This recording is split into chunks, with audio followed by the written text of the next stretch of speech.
Assalamualaikum. Halo semuanya. Kali ini saya akan membahas kelanjutan sebuah alur cerita novel, dengan novel yang berjudul Kaisar Naga. Jangan lupa buat teman-teman untuk like, komen, subscribe and share ya. Yuk, tanpa basa-basi lagi, kita lanjut ke pembahasannya. Di episode sebelumnya, di depan gua, sekelompok orang sudah berkumpul. Ada lebih dari 100 orang.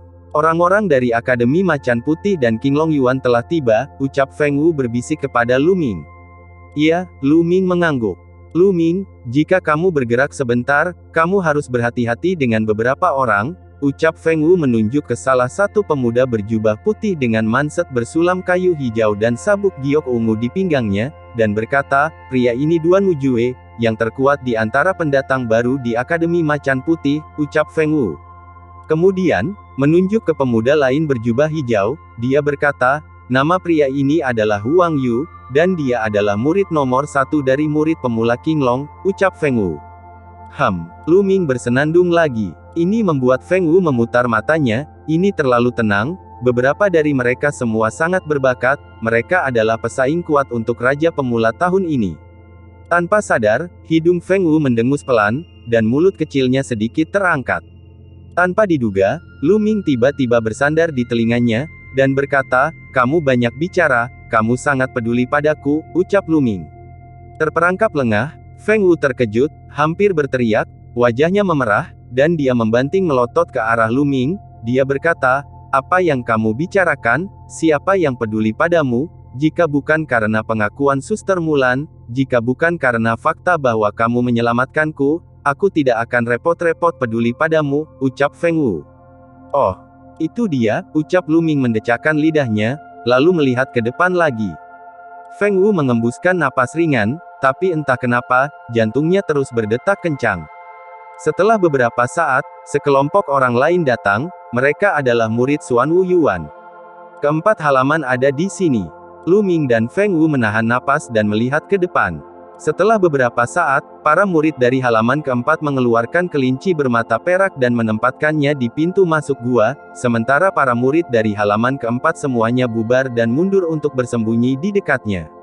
Setidaknya ada 50 kelinci bermata perak, yang semuanya memiliki bubuk mihun di tubuhnya. Bau kelinci bermata perak keluar. Setelah beberapa saat, ada biawak setinggi setengah meter, panjang 4 meter yang ditutupi sisik hitam merangkak keluar. Ini adalah biawak lapis baja hitam, tapi yang jelas, biawak lapis baja hitam ini hanyalah biawak lapis baja hitam biasa, yang setara dengan monster tingkat kedua, bukan biawak lapis baja hitam mutan dari yang kedua tingkat-tingkat ke-9. Segera setelah biawak berbaju besi hitam merangkak keluar, ia melihat kelinci bermata perak di luar, ia bergegas dan menelan seekor kelinci bermata perak dengan senang hati.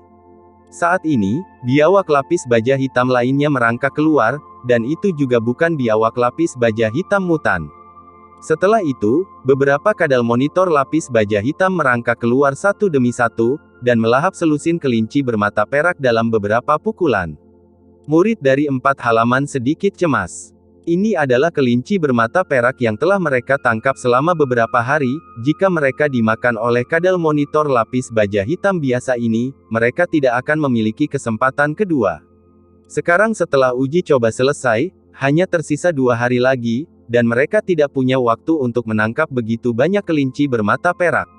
Apalagi ekstasi yang tersebar di atasnya tidak cukup. Di dalam gua, terdengar suara gemuruh yang sangat besar, lalu terdengar suara, bang bang bang di dalam gua, dan makhluk besar itu merangkak keluar. Ini juga merupakan biawak lapis baja hitam, tetapi ukuran biawak lapis baja hitam ini 10 kali lipat dari biawak lapis baja hitam lainnya, dan mata biawak lapis baja hitam ini berwarna merah. Di leher biawak berbaju besi hitam ini, ada pelat besi dengan 2 karakter besar tertulis di pelat besi, yaitu 500. Kartu besi 500 poin. Mata semua orang menunjukkan cahaya panas. Mengaum. Kadal monitor lapis baja hitam yang bermutasi meraung saat melihat kelinci bermata perak. Biawak lapis baja hitam lainnya tampak sangat ketakutan, dan mereka semua mundur. Kadal monitor lapis baja hitam yang bermutasi melangkah maju sendirian, membuka mulutnya lebar-lebar, dan menelan 5 atau 6 kelinci bermata perak dalam satu tegukan. Beberapa menit kemudian, hampir 40 kelinci bermata perak semuanya ditelan oleh biawak berbaju besi hitam yang bermutasi. Kadal monitor lapis baja hitam yang bermutasi mengeluarkan raungan, lalu berbalik, dan perlahan masuk ke dalam gua. Pada saat ini, kadal lapis baja hitam yang telah melahap kelinci bermata perak sebelum bergoyang, jatuh tertelungkup ke tanah, dan tertidur lelap. Bubuk ekstasi pada kelinci bermata perak di tubuh mereka bekerja. Murid-murid dari keempat halaman tidak terburu-buru untuk mengejar ke dalam gua, mereka sedang menunggu obatnya bekerja. Kadal lapis baja hitam yang bermutasi tidak mudah ditangani seperti biawak lapis baja hitam biasa. Setelah lebih dari 10 menit, para murid dari 4 halaman bergegas menuju gua. Apakah kita akan masuk juga? Beberapa menit kemudian, Feng Wu bertanya kepada Lu Ming. Aku akan masuk, kamu menungguku di sini. Lu Ming mengangguk dan berkata. Mungkin kacau saat itu, jika saya sendirian, akan lebih mudah untuk keluar, ucap Lu Ming. Feng Wu menggigit bibirnya, dia tahu bahwa apa yang dikatakan Lu Ming itu benar. Oke, kalau begitu kamu harus berhati-hati, ucap Feng Wu. Lu Ming mengangguk, lalu bergerak menuju gua. Di luar gua, masih ada sekelompok murid dari keempat halaman yang tidak berkultivasi tinggi, tetapi tidak ada yang menghentikan Lu Ming. Lu Ming bergegas ke dalam gua dengan lancar. Di dalam gua, gelap gulita. Meskipun Lu Ming adalah seorang seniman bela diri dengan penglihatan yang lebih baik daripada orang biasa, matanya masih redup. Lu Ming menahannya nafas, masuk dengan hati-hati. Tetapi setelah berjalan 100 meter, beberapa garpu muncul, dan saya melihat tubuh biawak lapis baja hitam tergeletak di sana. Ini adalah biawak lapis baja hitam kelas 1. Ming tidak tertarik untuk menyerap esensi darahnya, jadi dia memilih terus maju.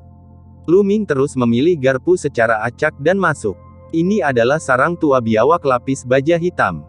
Kadal lapis baja hitam tingkat kedua, satu tingkat kedua, Lu Ming tidak lepaskan, semua esensi dan darah ditelan sambil berjalan, pemurnian basis kultivasi Lu Ming meningkat pesat.